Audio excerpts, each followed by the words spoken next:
All right, motherfuckers. I'm back. Right after I did my other video, I'm doing another one for you guys. And this one will be my favorite one of the night for sure. I took a moment to write 25 reasons why AEW sucks. The reason I mentioned that is because I wrote this list in probably 2 minutes. I filled a page of 25 bullet points in 2 minutes. I could easily have written another 25 reasons if I wanted to. This is how bad AEW has become. I don't even think there's going to be much overlap to my first list before the reboot of why 25 reasons why AEW sucks. It is so bad that the reasons keep piling on to themselves. Another thing of note is that while I was looking for a thumbnail to throw some paint there with 3D paint my face to make it my own thumbnail for my other video where I talk about Lars Sullivan and AEW, I Googled AEW to try to find like an image somewhere, right? And guess what I found? The first thing that came up was 3 news articles about how AEW has signed Arn Anderson.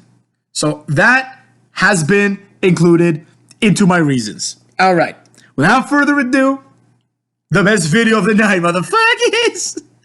Or whatever. This one I might publish like tomorrow, you know? But the best video, I think, probably thus far in the reboot. Let's get to it, you know? Reason number 1 why AEW sucks ass. The first reason is AEW is going nowhere. A company without direction is very similar to a ship without direction. It's going nowhere, motherfucks! So AEW can suck a fat one as far as I'm concerned. Reason number 2. AEW just signed Arn Anderson and it's supposed to be a big deal. Now, this is, I think, relatively new news, right? Like, I mean, I'm assuming this was like, I didn't hear about it at all, so I'm assuming this happened like today, maybe the day before. It says 10, 16 hours ago, these articles came out. But not only did they sign Arn Anderson, which is a complete waste of money, and also I thought he was already there, but whatever, right? They signed him to be like Cody's head coach and manager. How much more money needs to be spent on cucky Rhodes to make him feel like a star? It only works to make Cody feel like a star. The people that are turning off their TVs or switching to NXT or turning it off to go watch Pornhub and whack their bags seem to not give a rat's ass about Cody. He's not a star. So spending money to make him into a star is a waste of money.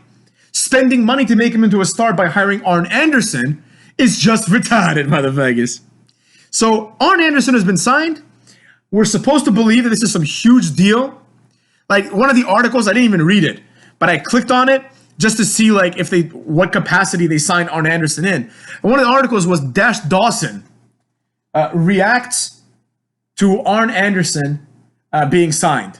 I didn't read the article, of course, but the first paragraph said that he reacted on Twitter with 2 like OMG emojis. Right? This is what we've come to. OMG emojis, just to react. Anyways, they had this opinion, or Dash Dawson, not they. Dash Dawson had this opinion, probably they, you know, these pronouns, right? Dash Dawson had this opinion. This is some sort of oh my god moment. What the fuck is this guy retarded? And also, is it worth writing an article just to say that Dash Dawson put on Twitter 2 like OMG like emojis? Are you people retarded? But anyways, this is not a big deal. This is not a good move. This is a complete waste of time and money. And anyone that cares about this is a tard beard, okay? Now let's move on to reason 3, my favorite personally. Quote, AEW is a competitor to WWE, end quote. That's the third reason. Every time I read some sort of AEW news, the cuckold, smart beard, tard retard journalist, or whatever, not journalist, whatever, like neckbeard basically, they always write something about AEW. It can be something as retarded as Arn Anderson joined them. They always mention somewhere that AEW is a viable competitor to WWE. These people are either getting paid like 1 Cody Rhodes t-shirt and a voucher for like a little bit of the bubbly, or they are clinically retarded. If you think AEW is a legitimate competitor to WWE, you're insane. TNA was a much bigger threat than AEW has been thus far, and likely than AEW ever will be. WWE was, it doesn't feel like it, motherfucks, but WWE was considerably smaller back then. It was considerably less successful. Something like the NXT brand was basically like non-existent. And more importantly, the WWE network wasn't out. They didn't have their finger on all these different things, right? They're a much more successful company now than they were 15 years ago when TNA started, essentially, right? Or 10 years ago. And even then, TNA with Hulk Hogan, fucking prime Bobby Roode, prime James Storm, Kurt Angle, Christian Cage, with AJ Styles, a young AJ Styles. Even then, with Ric Flair, with everybody, Booker T, all these like Sting, all these legends, even then they had no chance. Even then they were never seen as a real competitor. So to say AEW is the first competitor, the first real competitor to WWE since WCW is disingenuous and retarded. Because if TNA couldn't beat WWE with Booker T, Sting, Kurt Angle, AJ Styles, Dudley Boys, Bobby Roode, fucking James Storm, a lot of TNA guys that were legit TNA guys like Christopher Daniels, Samoa Joe, people like Jeff Jarrett, when they were like in their, by far in their primes. Like the trash wrestlers of WWE now, like Samoa Joe, were in their prime in TNA. I don't, like, physically, he looks the same. And in the ring, he's not like much different. But the way he was booked in TNA, Samoa Joe should have been a big star in WWE. He came into TNA like a motherfucker, man. He was beating people left and right. He was hurting people like Christopher Daniels, Chris Sabin, AJ Styles. And he went on this insane undefeated streak as X Division champion, which pseudo culminated with a moment where Jeff Jarrett, as the TNA champ, whatever, the fucking NWA champ, he's walking backwards as Samoa Joe comes out for his match. And Samoa Joe just looks at him like Jeff Jarrett is a nothing, because Jeff Jarrett was playing a cowardly heel. And Samoa Joe was like a badass heel who was just beating everybody. He was like undefeated for like a year. It was incredible, man. And then he went on to wrestle Kurt Angle in what people were already saying was a dream match. They were able to take a guy, a fat motherfucker called Samoa Joe, that basically no one knew about. Oh, he was in ROH. No one gave a shit about ROH back then. They took Samoa Joe, and in 1 year, made him a serious contender for a dream match with Kurt Angle. People were legit excited about that. That's how good TNA was. AEW is nowhere near that. So to say that AEW is a competitor to WWE is retarded. And that's the third reason. I'm rambling on with the third reason here because it's something that I take very, very seriously. Because it is the indicator that the fans and people that write about AEW are so stupid. Like people like Dave Meltzer. Like I made a video about why Dave Meltzer sucks. I don't even think like he sucks anymore, honestly. I just think he's just an incredibly stupid person. Like I don't just mean in wrestling. I just think this guy's like a complete idiot. You know, and that Alvarez guy ain't much better either. These people are just very stupid. They think that this is interesting stuff. It's not. But they're stupid people with a platform. And they have enough people that are like, oh, I love what Dave Meltzer says. Because Dave Meltzer, at least he's got the confidence to be like, this match sucked. That match was awesome, right? He just says it like it is. And at a certain point, that was successful and it made sense because he was saying things that people weren't really saying. He was like, oh, I don't really like Stone Cold and The Rock. I like Tanahashi. People are like, oh, what? That's ridiculous. How do you not like Stone Cold? And they go and they look at Tanahashi. They're like, oh, I see why. And then they start liking Tanahashi. And that's how the fan base built. So Dave Meltzer's confidence, I appreciate. But he's just a stupid person, in my opinion. Right? He's just not a very smart guy, man. Like, you know, big love to Dave Meltzer, man. Thanks for what you do. Thanks for entertaining me by saying really stupid shit. But, like, it's this kind of nonsense, right? AEW is a competitor. And people start believing these things. And when AEW fails, people are going to be like, oh my God, Vince ruined it. Oh, it was because like Vince paid someone off. Like no one will accept the fact that AEW is just so shitty that it's going to fail for that reason. Which leads me to reason number 4, why AEW sucks. AEW doesn't have Vince McMahon, motherfuckers. And for that reason, they suck ass. Without Vince, wrestling fails. We've seen it time and time again, motherfuckers. Think about it. The only real successful wrestling company, which is a $1 billion company, WWE. What does it have that no one else has? That's right, motherfuckers. Vince McMahon, bitches. Reason 5. AEW does not have any heavyweights aside from Luchasaurus, Wardlow, and Jack Swagger, motherfuckers. Which leads me, of course, to reason 6. AEW hasn't had Wardlow or Swagger wrestle. And now that I think about it, Luchasaurus has had like 2 matches, I think. Right? He may have been in like a throwaway 6-man tag match on AEW Dark, but by himself, I think he's had like 2 matches, and he's going nowhere. 4 weeks ago, they feuded this like tense moment between Luchasaurus and Jack Swagger, and that still has yet to pay off. And it would be understandable if you take a few weeks to build this up. But if you take if there's a week that you have and you don't use it to build this up, and then you don't have an episode the next week at all because of Christmas, then you've done something wrong. You really fucked up. So that's why the only hope AEW has is if this Wednesday they really just hit the ground running and they're like, all right, now we're gonna set up like 5-6 stories. You know what I mean? They don't all have to be winners, right? Like earlier tonight on Raw, Liv Morgan came out to like come out as gay and like as Lana's lover, which is out of nowhere, right? And that's a horrible idea. That's nothing good's gonna come from that. It just sounds retarded, right? But at least it's something, right? If you do that 10 times, one of them will stick. You have to see how people respond. I'm sure, like for example, Eddie Guerrero's first WWE gimmick with China, the mamacita, like the Latin lover motherfuckers, like that guy, that was a great idea, right? But it could have easily not been. Like the fans may have not responded to it. But because of Eddie Guerrero's unparalleled wrestling charisma and China's way above average wrestling charisma, right? They're able to make it work. No one, honestly, like it would be hard, to think of anyone really that is more charismatic than Eddie Guerrero, like pure charisma. Maybe The Rock, but maybe not, motherfuckers. Maybe like, Hulk Hogan, like of course, right? There's Ric Flair, but right up there, Eddie Guerrero, one of the most charismatic guys ever, right? But it could have not worked. Like in this day and age, people be like, oh, that's so stereotypical. Oh, I don't like how they're portraying Latinos, right? Like it's fucking stupid. Like that's like the entire Eddie Guerrero point was that he was a Latino wrestler who fit many Latino stereotypes. He was the Latino like lover, right? And then he became like the cheating Latino husband, another stereotype, right? Then he became like the thieving and cheating Latino. But because he was so charismatic and because this was done tongue in cheek and people didn't take it seriously, right? It was easy to transition him into like the good like Hispanic immigrant story, right? That was gonna be destroyed by JBL, right? It was, and people got behind him. People loved Eddie Guerrero. They loved his goofiness and everything, right? And for that reason, he was able to get over, I mean, aside from, his charisma, right? And with that in mind, right, you have to throw together, if you're AEW, 10 ideas, just like Eddie Guerrero in China. 10 of them, right? Not the same idea, obviously, but 10 weird ideas. One of them will stick.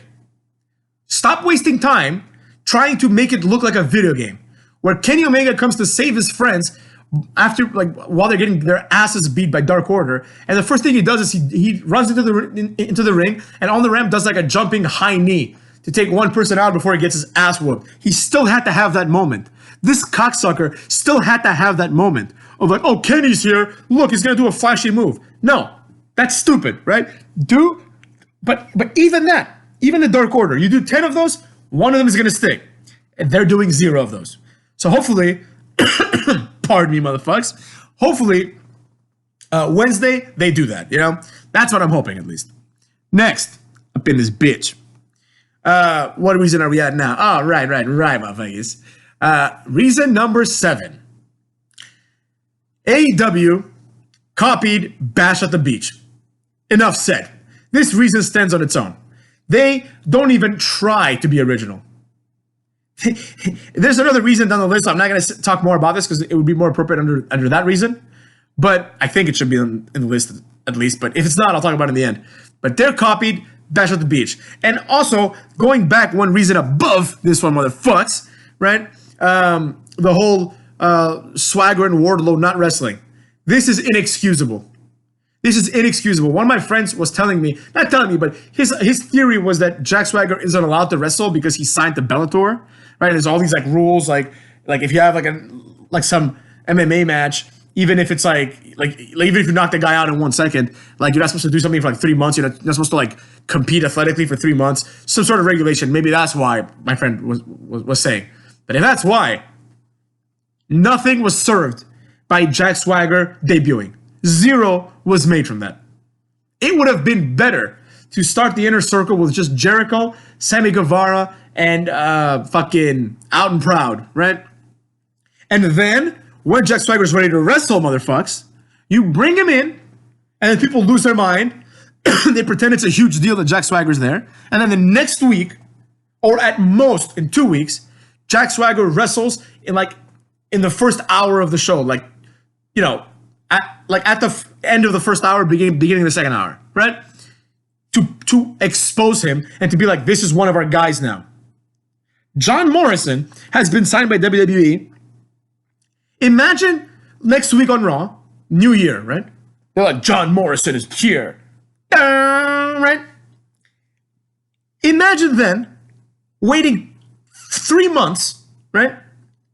Or 4 months at this rate, right? And John Morrison has his first return match at WrestleMania. Imagine how stupid that would be. Just imagine that for a second. No. What's going to happen is WWE is smart enough to strategically re-debut John Morrison in a situation where it is then easy to book him into something. Do you understand me? Like, they can take him, and more likely than not, they're either going to introduce him around now, like next week maybe or something, right? Just to put him in the Royal Rumble.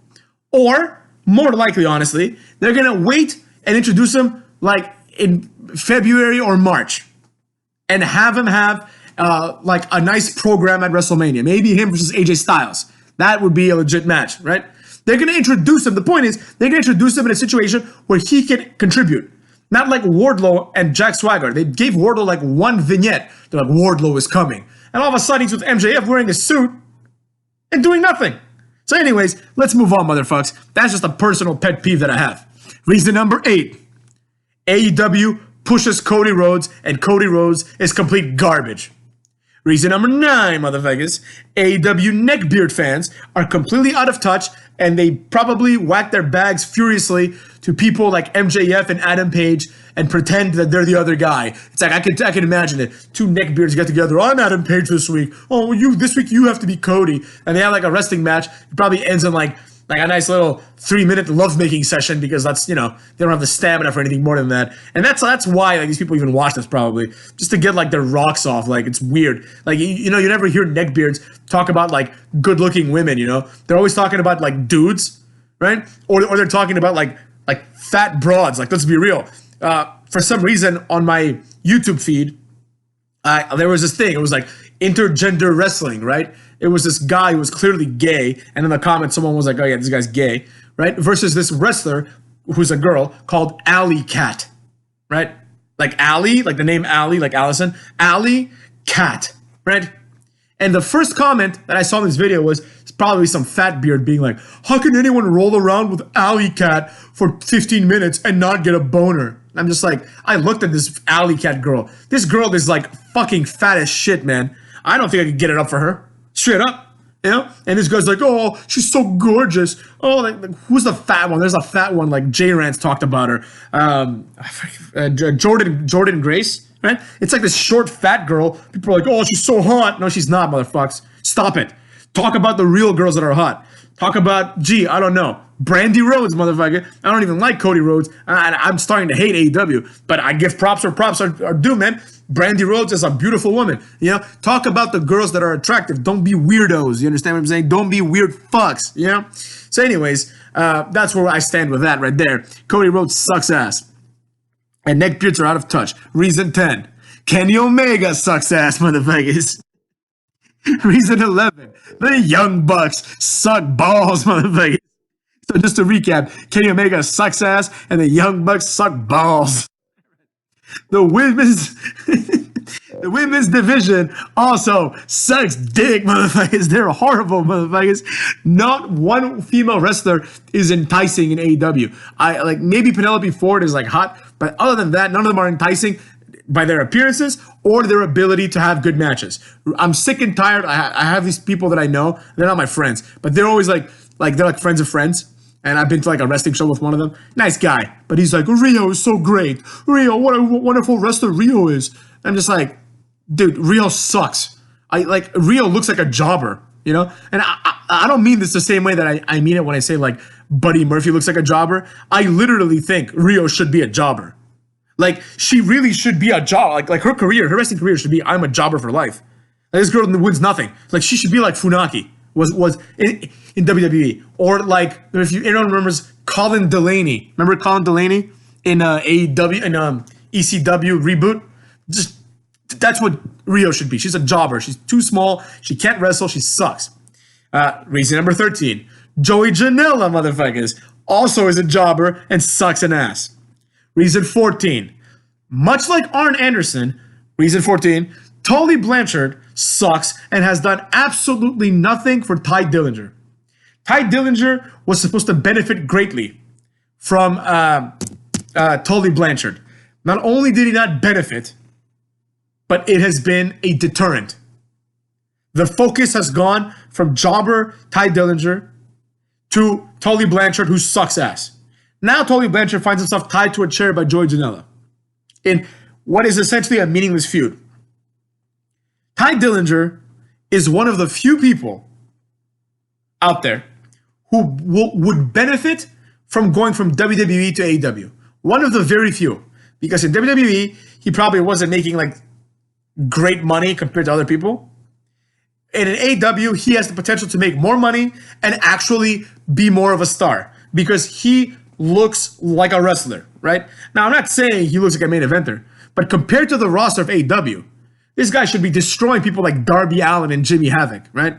But when put up against EC3 or Lashley, right? No. Ty Dillinger looks like a jobber compared to these real people, right? Compared to these like crab-like individuals like Darby Allin, yeah, you could make him into a star. Like, not a real star, obviously. He doesn't have star power, but you could make him into something of a mid-card / upper mid-card / possibly once in a while main eventer. Kind of like Kane was like 2007 onwards, right? He could be like that. I mean, not the same character, obviously. He's much smaller than Kane, but you understand what I'm saying. But reason 15, they aren't doing that. So Ty Dillinger, as I say, reason 15, sucks ass too, motherfuckers. Ty Dillinger is garbage. He's horrible. This whole the chairman gimmick is dumb. Like, he doesn't even use the chair anymore. Now he just sits on it. Like, if you're the chairman, I should expect you every week to come out and beat someone with a chair. When Edge and Christian were the chairmen of WWE, their entire thing was they would hit the concerto nearly every week on someone. Either backstage, after a match, sometimes during a match, right? The concerto, one of the greatest moves ever. Because when I saw it, I'm like, I can't believe no one's done this before. It's just a double chair shot from each side of the head. Fantastic move. Anyways, let's move on. Reason 16, motherfuckers. Another important reason. The AEW fans overreact to everything. Everything. Something happens, like, oh my God, what was that? That's so amazing. AEW. Nah. No need to overreact to dumb shit like Joey Janela and fucking Tully Blanchard. When Arn Anderson came to interfere in the Cody Rhodes Shawn Spears match, people are like, oh my God, it's Arn Anderson. Like, who gives a fuck? He's like 70 years old, man. And now he's the manager of Cody Rhodes. Is he going to be injected into this feud that he has with MJF? Is he going to be like the guy that takes out Wardlow? Of course he is. Because AEW cannot get their head out of WWE's ass. They can do nothing aside from rely on WWE like has-beens like Arn Anderson. Arn Anderson is going to hit the spine buster on Wardlow and probably MJF as well. Wardlow and MJF, two of the only guys that you have in your entire company that are distinctly AEW guys. They're going to be spine busted by a 70-year-old ex-WWE has-been who was never even that big of a deal, motherfuckers. I said it. That's right. Tully Blanchard and Arn Anderson are not a big deal. The only person that was a big deal in the Horsemen was Ric Flair. That's all it was. It was just Ric Flair and jobbers around him. Now, that is what it is. let's just wait until that idiot debuts, and we'll see where it goes. Next. But when he debuts, you can rest assured the fans will overreact. Reason 17. Who in the fuck are Butcher and Blade, motherfuckers? It's been a month or at least 3 weeks. Probably a month because we didn't have an episode last week. So it's been, let's see. Last week, there was no AEW. The week before that, Butcher and Blade lost to Cody Rhodes and Darby Allin. The week before that, they beat Cody Rhodes and QT Marshall. And the week before that, they debuted with the Bunny by attacking Cody Rhodes. So AEW has been around for, let's see, October, right? They started October, I think. October, November, December, right? It's been around for about 3 months. Let's just look, just for the curiosity of it, what the first date was for AEW. October 2nd. So that's the entirety of October, the entire November, the entirety of December. So they've been around for 3 months, just like I've been around for 3 months, motherfuckers. And so for 3 months, motherfuckers, three months, right? The last month is the time when people like Butcher and Blade appeared. So for 1/3 of the history of AEW, Butcher and Blade have been there. Who the fuck are they? Why are they called Butcher and Blade? Give me a little bit of background on them. Of course, the reason here, reason 17, who the fuck are Butcher and Blade, is broader than Butcher and Blade. It's about typically and generally, what the hell is going on with WWE? I mean, with AEW. What's going on with them? For 1 month, you should have told me a lot about these guys. JR doesn't even know who they are yet. Get the fuck out of here, man. That's another reason for another time. It's actually the next reason, motherfuckers. What a good segue. Reason number 18. JR doesn't give a rat's ass about the company he works for. He doesn't give a fuck. All he does is talk shit. He talks shit about his fellow commentators. He makes these little snide remarks like, tell us what this means, Excalibur, but not in the way that he would say to Jerry the King Lawler, right? Because Excalibur is not as good as Lawler, so he can't really answer the question very well, right? JR will be like, oh, what kind of situation is this? And Excalibur will be like, oh, it's a situation. He does that. He sees that it's not working, continues to do it. He buries every wrestler when they don't do a perfect pin. Now, I understand that's part of the wrestler's job is to put the performance on like they should. But every time someone doesn't cover someone, JR always says, oh, the inexperience of this guy. He doesn't know yet, right? That's not how you put people over. He's doing this because I think he cannot disconnect the reality that this company is full of jobbers with his duty to put them over. He just can't. The gap is too big, motherfuckers. Even JR covering Jeff Hardy is some of the most entertaining things you'll ever hear. Because he's always he's emotionally invested in Jeff Hardy. He's like, don't do it, Jeff. Don't do it. You have your whole career ahead of you, right? And then when Jeff Hardy does shitty pins, JR's like, oh, he's doing the best he can. Because he's hurt and tired, right? He does not give the same respect and courtesy to Riho and some of these people that are legit, they're champions. He'll say things like Kenny Omega does the Snapdragon better than anyone. Wow, what a wonderful accolade. He does the Snapdragon better than everyone. And JR's like, a lot of wrestlers do it. No, they don't, motherfucker. No, they don't. I can't think of another wrestler that does a Snapdragon. It's like a Kenny Omega signature move, and he does do it well. I will give credit. But that's one of the only times that JR says something good. Usually it's, oh, he should have hooked the leg. If he had, he would have won the match. That kind of bullshit.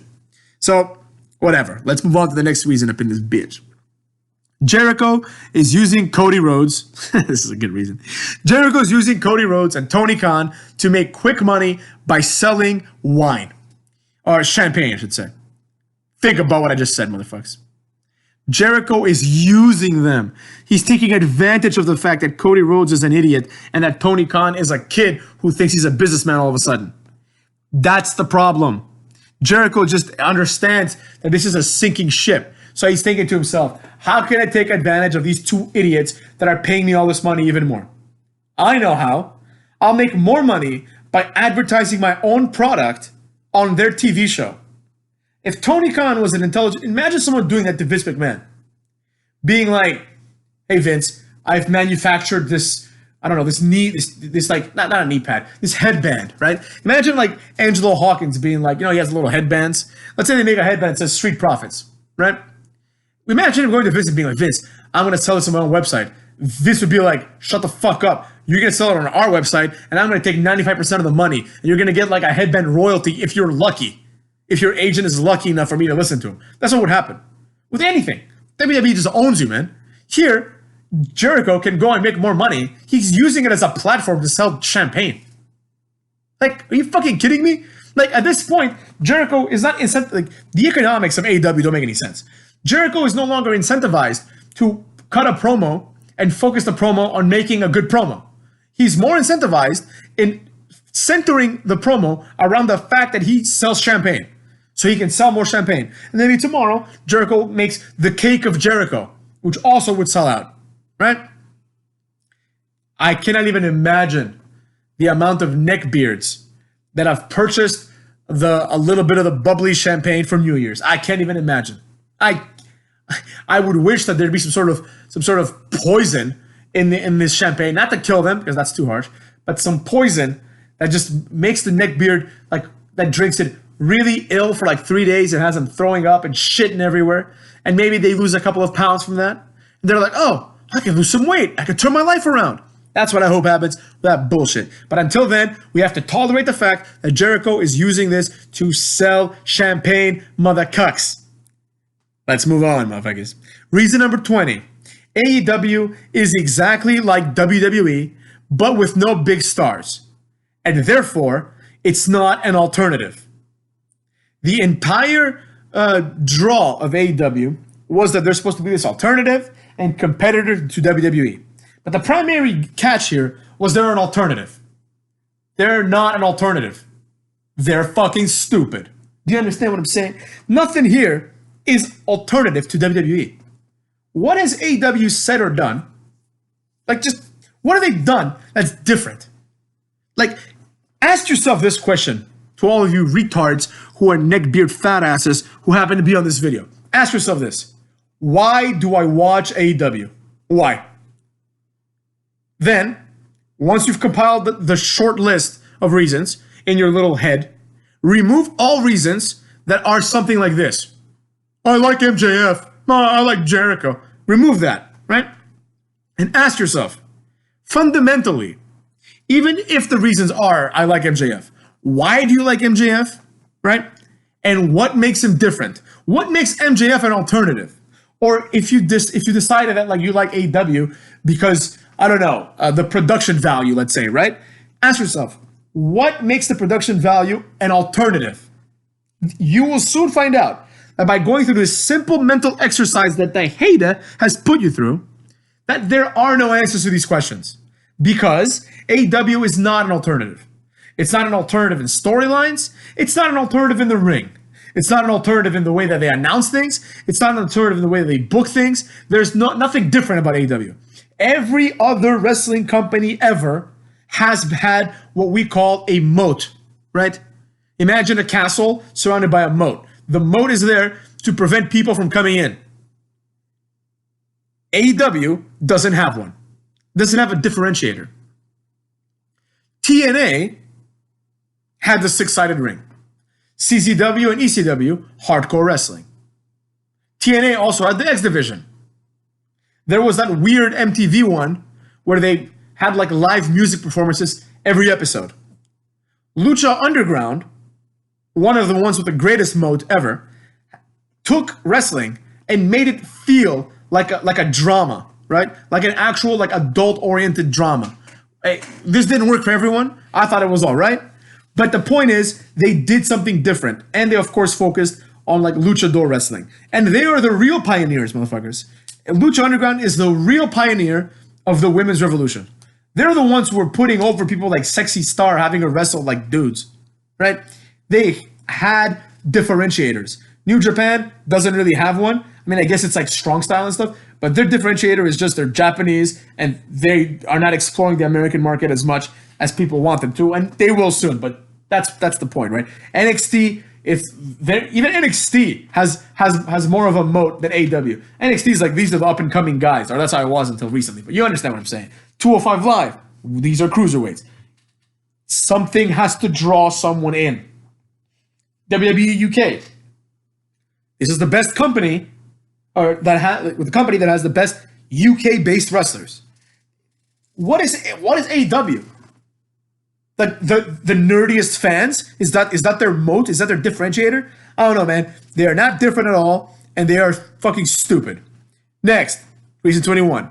Cody Rhodes thinks he is a mix of Ric Flair, his father, Triple H, and Vince McMahon, and he is inferior to all of those people. Reason 23. Reason 22, motherfuckers. Cody Rhodes' entrances are incredibly annoying. Going back to reason number 2, Arn Anderson, the amount of money and effort and manpower probably that is put forward on Cody Rhodes and his wife and his friends is astounding. But nothing takes the cake more than Cody's entrances. A complete waste of money. They feel out of place. If everyone else has jobber entrances, the distance between the worst entrance and the best entrance cannot be that distant. You understand me? Like, unless that person that has the very distant and awesome entrance is Hulk Hogan, Undertaker, that's basically it. If you're one of those guys, if you're Undertaker, you can have like an entrance where like the druids, like 29 druids come, one for each victory at WrestleMania, all that stupid shit. That is fine. Beyond that, it's stupid.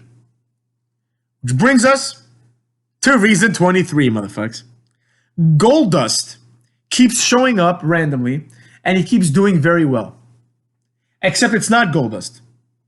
It's a guy that dresses like Goldust and doesn't have the Goldust entertainment. It's just a guy who dresses like Goldust, called Dustin Rhodes. Why? I understand if you want to start this guy out like this.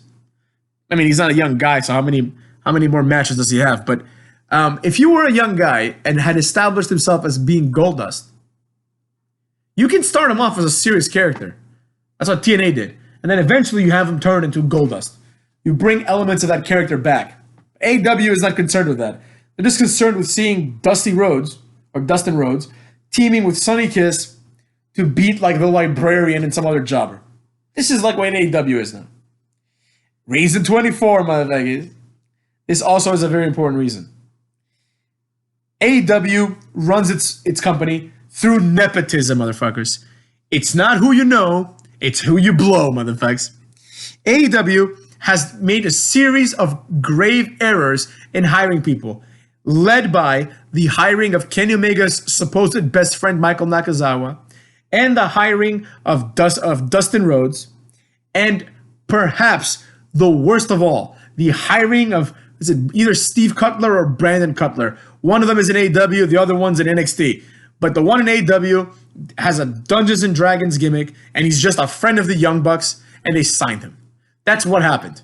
The Young Bucks, Kenny Omega, and Cody Rhodes, the executive VPs, were probably told by Tony Khan, all right, you can hire one jobber, right? That a guy that we would never hire otherwise, but we're going to do it to placate you. And that's what they did. This just shows that they don't understand anything about wrestling, anything about business. And finally, motherfucks, reason 25. This is, to most people, the most important reason. Reason 25. AEW is losing the ratings battle, and they're losing the K demographic, motherfucks. They are losers. Nobody gives a thought. All right? Vince is a superior entity to AEW, and even Vince could not save AEW at this point, I don't think. It is done. Jobbers don't draw, motherfucks. And this is evident by the ratings battle. A few weeks ago, they lost by like 100,000 viewers. Last week, they didn't even have a show. It's not going well. Eric Bischoff, I heard him in an interview. He said that it doesn't matter if you even grow like 3% every week. And I was like, 30%? That sounds insane. That sounds like a lot of people. You know? 3%. That's not chump change. That's 30,000 people, 30,000 viewers a week. You know? If you're drawing 1 million, let's say, right? That's fine. In my opinion, you can even grow 1%. You can even grow by a couple of thousand. But what you can't do is start losing and falling and losing traction, especially at the rates that AEW is doing. So that's 25 reasons why AEW sucks, the reboot version up in this bitch. And I gotta say, motherfuckers, it's been a fun year for me. But I'm not gonna make this little speech about how the year is over, because it ain't over for the hater yet, motherfuckers. During the production of this video, I came up with another idea that I'm gonna try to do tomorrow. But it doesn't have to be done tomorrow. And as a matter of fact, it should be done in January when the new year is upon us, bitches. And the video is gonna be the first annual Hater Awards, where I will talk about such prestigious awards like the worst wrestler of the year, worst match of the year, worst tag team of the year, motherfuckers, and things like that. Worst promotion of the year, maybe even best promotion of the year. We'll see. But look out for the Hater Awards. And until then, go fuck yourselves. Fuck, fuck,